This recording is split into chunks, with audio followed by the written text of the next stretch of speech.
Hello everyone, I'm Frank Garza with Lean Startup Company, and it's my pleasure to welcome you to the show. Today's topic is innovating the writing process, how change is coming to the publishing world. And moderating the discussion is our own Lean Startup Company faculty member, Elliot Susel. Our guest is co-founder of Prolifiko and author of How to Have a Happy Hustle, Bec Evans. And with that, I'll hand things off to Elliot. Hello, my friends, and welcome. My name is Elliot Susel, senior faculty member at Lean Startup Company. And today we're going to be talking about the intersection of lean startup and innovation and publishing, which I think is a really interesting space. With us to do that, we have an expert in publishing, a writer and co-founder of Prolifiko, Bec Evans. Welcome to the Lean Startup Company webcast. Thank you for having me. Awesome. We've got a ton of stuff that we're going to be talking about today. I'm particularly interested in this intersection of publishing with lean startup. But before we dive into that, I'd love to talk first a little bit about your background. What brought you to this place? And I know you also have been doing a whole heck of a lot of writing. I want to talk a little bit about that process for you, and then we'll get into the main topic. So talk to us about your interest in publishing and how you ultimately came to found a company. Okay, so I have always wanted to work with books and in publishing, and I've spent my whole career, so coming up for 20 years in publishing. I started off as a bookseller and then worked in fairly traditional magazine and then book publishing. And for a while, I managed a writer's retreat center. And that was what got me really interested in the lean startup and principles. I had this idea for an app that would help people write. And I was really interested in how behavioral science was applied to creative projects and whether that would help people start and finish their writing. And that ended up with me sort of digging into what it would be like to work in a quite a fast, iterative way. And I got a job as head of innovation for a publisher, and I was running Prolifiko Before you as go a any side further, hustle. because this is so interesting. By the way, I just want to point out for lean startup folks, this all started in a world in which you were interacting a lot with people who might be your target customer, right? Absolutely. And that's exactly the same principle, because I was with writers every single day, and they all had the same problem. They all had brilliant ideas, and lots of them were incredibly talented, but they could never seem to finish their writing. And that was the kind of problem I thought, could technology help with that? And I was obsessed with my phone. I was tracking absolutely everything. And I just thought, can that apply to creative practice like writing? Right. And that was the kind of problem I set out to solve with Prolifiko. Nice. Yes. And so, intersection here of a real customer with a real problem, and starting with like a customer problem fit is a really good way to be moving forward. Okay. So you saw this problem. You were interacting with a lot of folks. You started to mention you were doing some stuff with technology, had some ideas for directions that you could go in. Talk to us a little bit about how you ultimately decided, oh, hey, wait a minute, we could maybe start a company around pursuing this. Because I know a lot of folks that watch this webcast are potentially interested in starting a company or have recently started a company and love to hear about others that are doing the same. Talk to us a little bit more about that journey. I think it all starts with that idea, and it gives you that momentum to keep going. And for me, I had worked in publishing beforehand, and I'd worked in digital, but the projects I'd worked on then were kind of like really big infrastructure projects that have a very fixed beginning and an end. And this was about 5 or so years ago, and it was really changing about how people could be empowered to do something themselves and move quite quickly and by themselves. So I was reading absolutely everything and teaching myself absolutely everything. But at the same time as starting a business, I needed to pay the rent. So I ended up going back into publishing and got this amazing job as head of innovation, which meant I could practice in my day job all of these sorts of skills, like rapid prototyping, user testing, just everything. And on the side, in my spare time, I was kind of fiddling around with prototypes and trying to build this app and this project myself. Nice. Now, I know a lot of folks that listen to this webcast in particular are interested in the type of job, such as head of innovation, that title sounds really interesting. How do you actually find and get that kind of job? And I'm, I'll dig into my next question too, because I'm so eager to hear like the sorts of ways in which you were doing experimentation or learning or prototyping in the environment you were working in. Yeah. So the head of innovation job, I got that because I started doing something myself. And I was quite honest that I had a bit of a side hustle going on. And that really helped because I was working for this publisher. I was in a fairly traditional, it's called like, you're called a publisher. I was managing a list of books and a list of journals. And they knew I was playing around with technology and trying out all these different things. And that got the company quite excited. So they created this role. So it was incredibly exciting to be able to set up my own department that looked at rapid prototyping and testing ideas with customers. But the one thing I learned, and it would be great to share a little bit about kind of how publishing works, is that the structures in place haven't changed for tens, if not hundreds of years in how long it takes to write and edit and typeset and then print and distribute a book. It's a very slow process. And it was really fascinating being able to sort of innovate alongside that and see where the potential was, where you could do something a bit more interesting. Yeah. So you've got an industry now where stuff hasn't changed in a really long time. One of the challenges that a lot of folks, I think, encounter when they're working with bigger organizations that are trying to do big change is that, they see like, it's always been done this way, right? And they hit a lot of resistance. So I think it was Admiral Grace Hopper who says something to the effect of the most dangerous phrase in the English language is because we've always done it that way. So how do you go into an environment where you said for hundreds of years it's been done this one way and start to propose, what if we did it this other way? Well, I suppose my expectation was when I was first working in innovation that I thought I'd get to work on these really exciting products. I kind of thought, I'm going to make cool stuff. And actually, you hit the buffers quite quickly on something like that, because I realized that the role of innovation is really around culture, and it's around people, and it's about bringing a company along with you. And this is an experience that's common across lots of different sectors, but also particularly within publishing.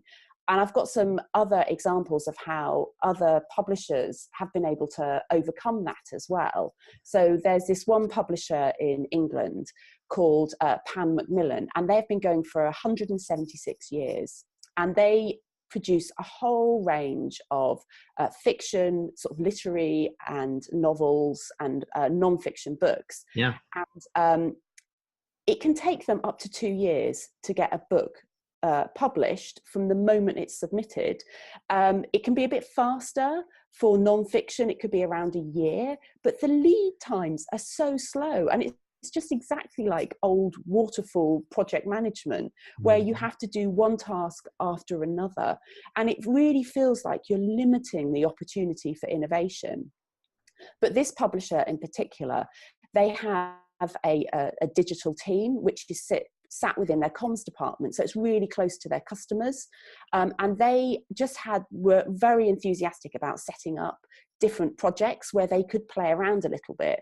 And they just learned so much from that whole process. So I know one project they did was to set up chatbots on Facebook. And they kind of did this a couple of years ago, and they got it out there, and they realized really quickly that the customers weren't ready for it and they were really confused. Okay. But the main thing they learned was that their systems weren't in place, because it's called, there's this term within publishing that you call traditional publishers legacy publishers. And they're dealing with like legacy data, like really old files. And they literally couldn't pull in the data to feed a chatbot. And so that's their biggest learning. So what they had to do is they had to spend 2 years redoing all their data. And for most startups, that would pretty much kill you off. You can't survive for 2 years. But when you're looking at a publisher that's been going for, nearly a couple of 100 years, it's actually fairly small that you put in place some of the processes that enable you to innovate faster. And that was exactly my experience when I was working in-house, that you can run small experiments, but fundamentally you have to look at the whole company and all the systems that are in place that give you that vantage point to sort of leap forward. And that's what I find really exciting around publishing, is there's so many new startups who are, whether you call it disrupting or just, they can start from the blank canvas, particularly those who have a digital background. They can go, right, we're going to be lean from day one. And that just gives it so much energy to the whole sector. Mm-hmm. So as you were doing some of the work that you were, well, what do I really want to say here? As you're exploring new areas, right? Surely you hit some amount of resistance that you had to disarm.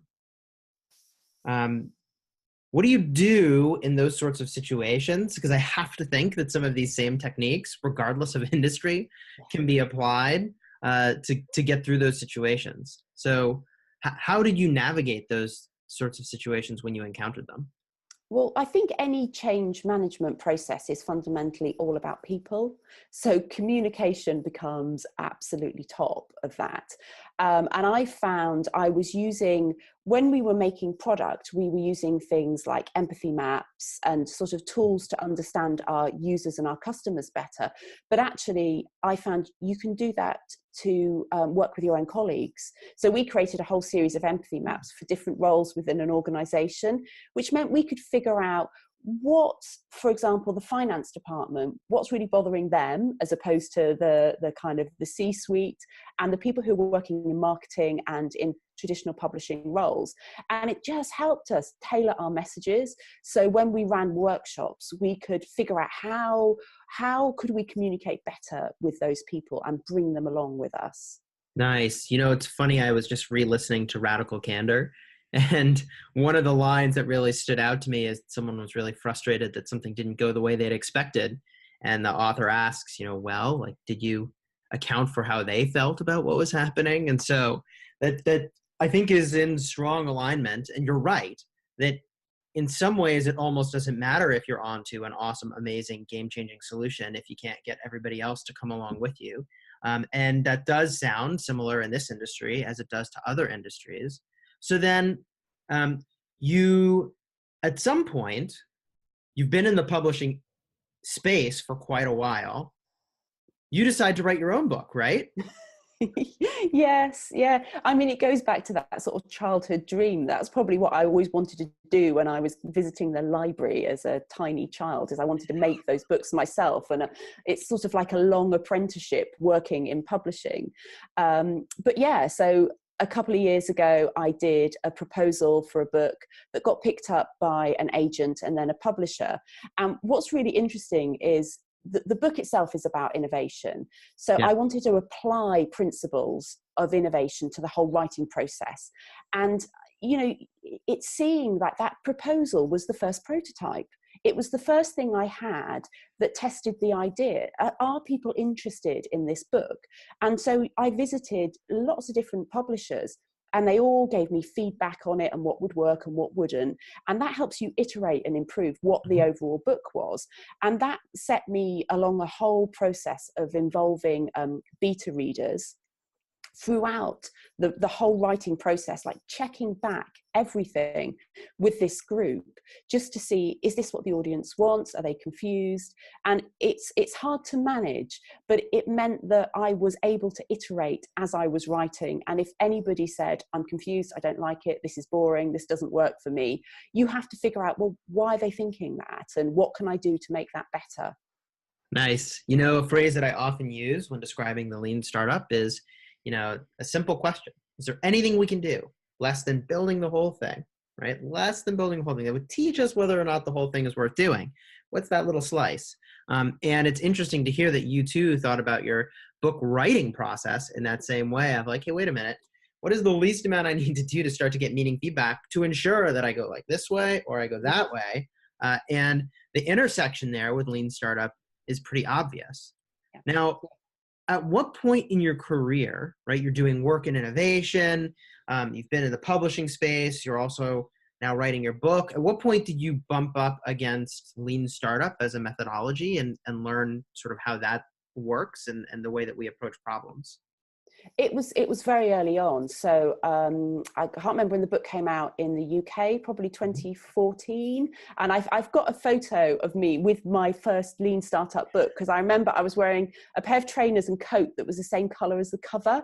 And I said, take a photo of this, because it just, it was like I was in this uniform, this lean startup uniform in brand colors. But it was the moment I read that, amongst, you know, other things, just changed the way I thought about things. And it was, once you have that lens to view what's going on around you, and always asking those questions like, what's the smallest thing I can do? What's the hypothesis? How can I test that? What do I do with the feedback when I get it? And what does that mean? And it's almost like everything is a prototype. Everything is an MVP. And just taking your own sense of ego out of it. You're not the best judge of your ideas. You're not the best judge of your product. And it also means that you never fail, because everything is an experiment. Just because an experiment has failed doesn't mean your whole idea has failed, and you have to figure out what's going on. And I think it gives you a lot of confidence, because it takes the emotion out of what you're doing. Yes. There's so much there that I want to talk about. Oh my gosh. So one piece that you hit on that I think is really great is the emotion piece. Yeah. Right? Like, not everybody acknowledges ego risk as one of the main forms of risk to a project or venture, but the belief that we're headed in the right direction is perhaps one of the most dangerous obstacles to navigate. And so I like that you hit on that sense of ego risk.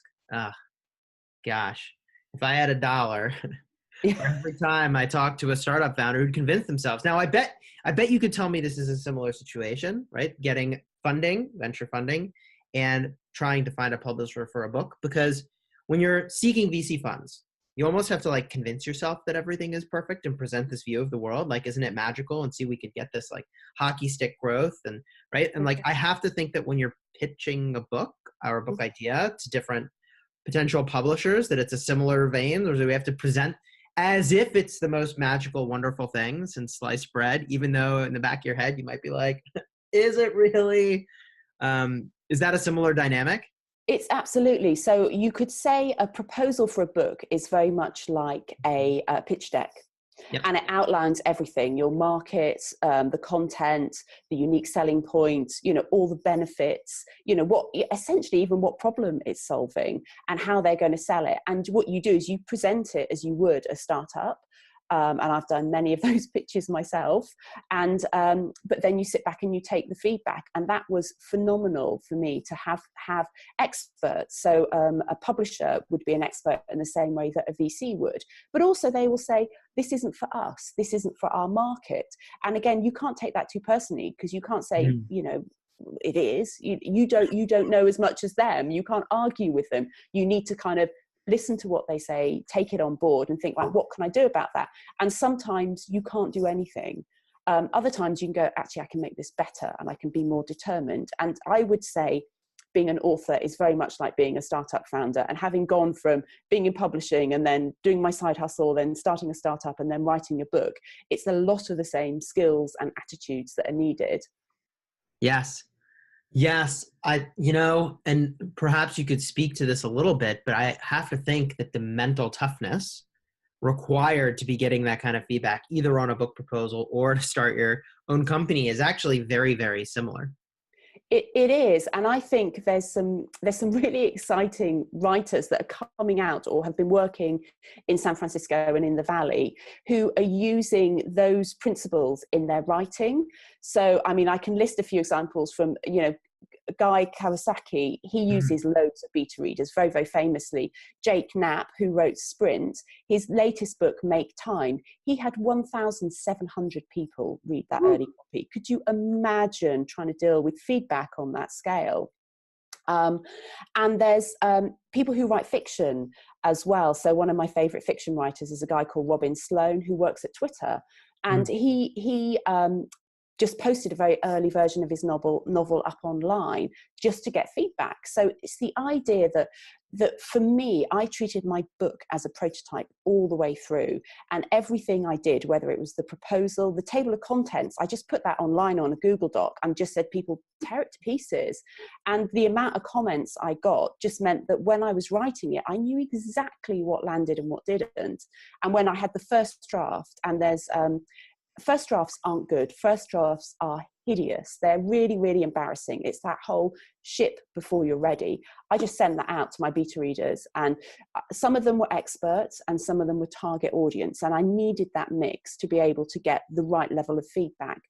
But they fed right the way, some people, it was pretty harsh. Some people just went, this doesn't work, this is confusing, this is boring.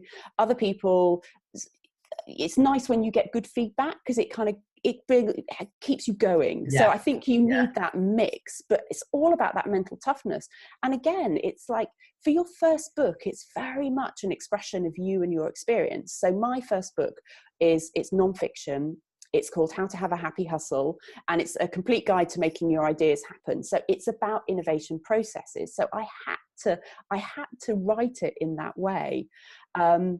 So it felt like an expression of me and my experience, but I had to take the ego out of it because it's like founder bias, isn't it? In a startup, I'm not the best judge. I'm not the person, I might be writing this, but I'm not the ideal reader. So I had to have a kind of different persona in mind. Amazing. Yes. It sometimes can be hard to hear the feedback that customers give, and you're totally spot on that blend of really critical stuff with some amount of keep going, you're onto something, keep going is really rewarding. Because at some point, I imagine, and I'd be eager to hear if you felt this was the case, you arrive at a destination where, hey, wait a minute, the keep going stuff, and this is really good feedbacks is dominant, and there's not a whole heck of a lot of the, I don't know what you're doing here, or the negative sort of feedback. At what point do you decide, actually, I think I'm done iterating. It's time to go live. It's time to ship. Yeah. So, I mean, when I talked about sort of book publishing, you're working to an editorial process. So you kind of start the deadlines. Unlike when you're a startup, you can set your own deadlines. You can do, it's harder as you get larger. But I was working to a publisher. I committed to them. I was under contract to deliver by a certain time. So working with them and bringing them on board, they're the key stakeholder. So my publisher was just amazing. They're a small independent publisher in the UK called Icon Books. And I said to them, if you're up for doing this book, this is how we're going to work. And they said, hell yes, let's try it. So they were really open to trying innovation practices, and that made a big difference. But I still had to submit on time. And so in some sense, you can't be perfectionist because you have to ship. But also because publishing means things get edited, it gets proofread, it gets typeset, experts get to look at it. So you have a team around you who are helping you make it as good as possible. Yeah. The parallels there are just so remarkably similar, right? Like you've got your deadline, which is kind of like how a startup has runway. Yeah. Right? And like you got to have evidence demonstrating the next level of maturity by that point in time. Now I get that the contract for book publishing is a little bit different, but okay. So that's how you figure out when you're going to ship. And then from there, you're trying to get as good as you can before that launch date. I'd love to hear a little bit, right? So you shared your background, how you arrived in the innovation space, and then ultimately how now you've got your own book coming out. I want to hear a little bit more about the content of the book, if you're open to sharing some of those definitely. ideas, right? Like what sorts of things are contained within this book, and maybe even some of the lessons that are applicable to folks that are doing innovation work within big companies where you see some parallels. Will be really interesting for our audience. We got a lot of folks that are in an enterprise context. Yeah. And I bet you some of the stuff that you've shared will be really applicable to what they're doing. Yeah. So the book is, the kind of subtitle is The Complete Guide to Making Your Ideas Happen. And what it kind of does is it takes innovation principles and startup principles, including lots of lean principles, and there is a tried and tested methodology that people can apply. So though people's ideas and their startups and their businesses are completely unique, there's certain things you can do to give them a better chance. And it starts right at the beginning with finding the right problem to solve. So some people have an idea fully formed. Other people kind of go, I want to do something, but I don't know where to start. So it starts off with, looking for problems, and then how you start generating solutions. And just some of the stuff I interviewed tons of people who worked in innovation and in startups, and so many great examples of what people do. So literally from things like how you generate ideas, how you have brainstorms, how you kill ideas, how most ideas will die, and how you don't get too attached to them. And then there's that whole principle of how quickly you start prototyping, and the difference between a prototype, which might help kind of tell a story of an idea, and then what an MVP is. And that's where lean really comes into its own for me, because I think prototyping and MVPs, they are different things. And a lot of people don't really understand the difference. And it's quite helpful when you have something which is minimal and viable, and then you can start literally selling in that idea, and getting out and selling something as quickly as possible is the best test of an idea. Will people pay for it? Yes. It's on a really interesting concept, right? Both of us are like, God, there's so much to say here. The concept, I'll be brief, is as I've heard it described, is called currency. Yeah. Right? Like, what is the form of currency that you're getting from someone that indicates that they are in fact really interested in the thing that they say they're interested in, right? Yeah. And giving you money is a pretty high confidence indicator, right? Pretty high form of currency. And in this case, it is actual currency, compared to, oh yeah, I'm really interested in that. Which, like, yeah, maybe they are, maybe they aren't. Let's see what they actually do, not what they say they'll do. Yeah. So currency is just a form of commitment. Yes. So will people give you money? Will they run a pilot with you? Will they give you an introduction to their VP of sales? It's like, what does that commitment look like? And for some people, it's social. So if you pitch to somebody and you're saying, actually introduce me to your boss, that currency probably is as much, if not more, than actually giving you money, because they don't want to risk their reputation. You know very quickly when you've left that meeting whether or not you've moved forward, because you've asked them the right question. And the book that really helped me with this, I don't know if you've read it, it's called The Mom Test by Rob Fitzpatrick. Oh, I haven't read it. So he went through Y Combinator and set up a few businesses, and he really dug into what it meant to figure out whether people think your idea is any good, and it's all about selling. And what's really interesting is I was just a beta reader on his second book that he's just been writing at the moment, and again he uses all of those principles of getting stuff out there, sharing it, using feedback. But you're right, currency is everything, and getting people to commit to something makes such a difference. And the sooner you can do that on the smallest possible version with the least amount of money and time, the more likely you are. And I think for me, I mean, I have these kind of principles behind the book, but a lot of it is around keeping motivated and enjoying what you're doing. And I think it's very hard for people to start something. It's hard. There's so many barriers. And my point is, like, just enjoy the process. And there's so many points of building something where you can get huge fulfillment. You can learn new skills. You can engage with people, whether they're your customers, whether they're your, early champions, people who you work with. And I'm trying to, like, at each stage of the process, I'm saying, this is where you find a bit of happiness. This is where the fulfillment lies. Because I've found that when you speak to founders, they do want to make stuff. They do want to make money. There is ambition there.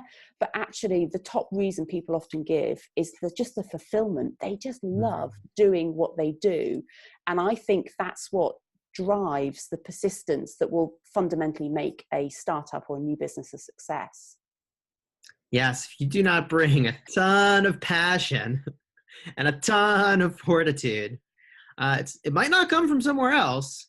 right? You gotta bring that yourself. And, you know, bringing that full circle, right? You gotta have that toughness to take the feedback and the drive to keep pushing through the negative feedback to ultimately arrive at the good stuff. Now, I'd be eager to hear if this has been your experience as well in the publishing space. But what I often find with an idea, especially when it is not particularly well informed from a real customer problem necessarily, is that it takes 3 to 5 iterations and changing focus in order to even start to arrive at a place where it's like, oh, now we might be onto something. And it might even sound a little crazy compared to where we thought we were going to be going originally. Has that been the case with sort of the writing process and publishing as well? Absolutely. I mean, pivot is kind of fundamental to so much of what you do. And it's like if you are genuine about asking for feedback or taking on board, evidence and data, it does mean you have to change. And it's as simple as that. So whether or not you're writing a book, if you wait until a book is published, particularly a print book in a very traditional setting, it's too late to be able to iterate, because what are they going to do? They've just printed thousands of copies. You need to get that feedback much earlier on, and doing that while you're writing, and doing that with if you're going a traditional route with a publisher, makes a big difference. But I think this is where technology is really exciting within the publishing space. So whether you're looking at platforms like Wattpad and Novellas, where people can upload their stories. And, the very famous story of that would be E.L. James and 50 Shades of Grey. She wrote that as fan fiction, and she had thousands of readers who were reading it online. So she was posting up the next installment because they were desperate to read it. And that was, it's a very early form of feedback. And I would say that, but that's not new. Charles Dickens, who was writing in the mid-19th century, he was writing for, it's called serial publication. So he would be writing a chapter. Each of his books is written a chapter at a time with like a cliffhanger at the end of each chapter. And his readers then would be really upset that he'd killed someone or what's going to happen next. And he would use that feedback as he wrote. But what's really exciting is that technology enables us to do that much faster. And I think that the authors who are embracing that have a much better chance of success, as you can see with E.L. James. Yeah. I think that's so interesting. The overlap here is just so remarkable to me with the lean startup process and the process you're describing and you've been through, as well as the publishing process and the opportunities that exist there. Pretty remarkable. I feel like we've covered really quite a lot of ground, starting with your background, driving into publishing, into innovation, into the process of writing a book, now to the book that you have coming out to the world. When does that book go live? When is it available for everybody to see? It's publishing in the UK at the beginning of May, but it won't be out in the US until fall. So I need to get the pub date on that. But you can order online and get the UK copy. So there you go. You can get your very own UK copy. And unlike working on technology or a website, right, you've done all your iterating before you go live because there's no changing it once it's gone live. So we know it's probably in a pretty good place. That is awesome to hear that you've used this process in this way, found it to be valuable. Are there any other major topics that we haven't covered today that... Yeah. Oh. No, please. No, I was just going to say that I think what I'm really excited about with publishing, that it often gets given quite a bad rep, that people kind of think that it's it's the death of the book. No one's going to be reading print books anymore. And there has been huge change in kind of digital technology, and audiobooks and ebooks has completely transformed kind of how people read and what they read. And I think voice is going to be phenomenal over the next few years. And I've found that there's a new breed of kind of technology startups that are where the really exciting stuff is happening now, because they are starting with lean at their hearts. And there's a couple of UK startups which I think are doing some really, really cool work at the moment. One of them is Wonderbly, which is they call themselves a personalized publisher. And they literally set up with a hypothesis. What if we published a book like You Make a Startup? And from the first thing they did was like, one copy, audience feedback. And it's a real kind of intersection of kind of publishing and book selling, because they sell direct to the customer, but also engineering and technology. And they create personalized stories for children, which are really representative. And they have sold millions over the last, I think they've not even been going 5 years yet. And there's some really interesting stuff going on with mobile stories. There's another startup called Unread who had a mobile story, and they saw themselves as publishing technology, but they have, within the space of about 18 months, they're much more like a sort of a Netflix, because they do subscription stories that are read on the mobile through messaging. And people are just obsessed because they're so addictive. And it's a great way of delivering stories to people, which at the heart of it is what publishing is all about. Nice. It is interesting to hear that the space is getting transformed, and change is coming. So then let me ask you this question. The moment where we ask you to look into the crystal ball. So what do you think the future of publishing looks like? Or even if I ask it this way, a classic question, if you could wave a magic wand, what would the publishing process be? Where do you think it's headed?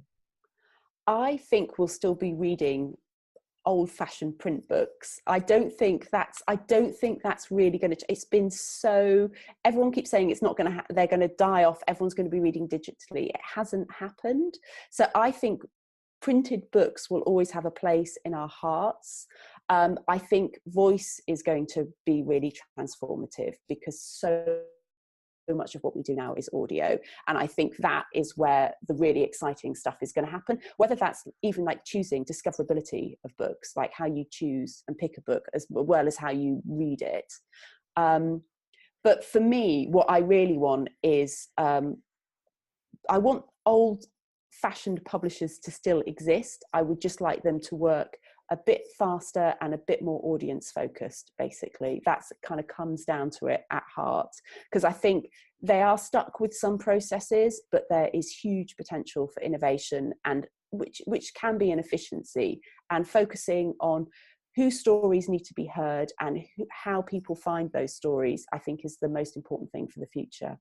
Nice. Yes. You bring up kind of an interesting point here about how the information is conveyed, audio book versus print book, because ultimately, when we think about what problem are we solving, it's not necessarily that somebody wants to own a book or own the media in any particular form. They want the content contained within the pages. So how do they consume it?